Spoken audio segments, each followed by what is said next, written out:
To enable and use reader mode on the Internet app on Samsung Galaxy S24 Ultra, open Samsung Internet app. Tap the three horizontal line icon at the bottom right, and then tap Setting. Scroll down the screen.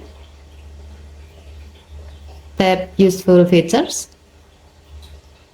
Under Address Bar section, tap the gray on object next to Show Reader Mode button until the switch turns blue to turn it on.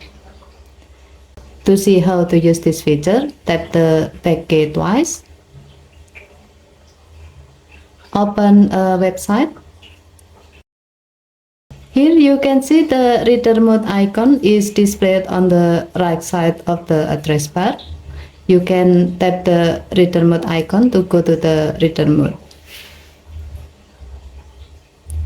As you can see, when the reader mode is on, Samsung Internet app will display the web page in a simplified version for a better readability by removing other components of the web page such as ads, header, and else.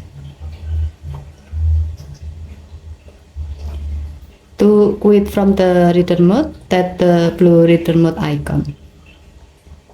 Okay, thank you for watching. Please help to like and subscribe. Have a nice day.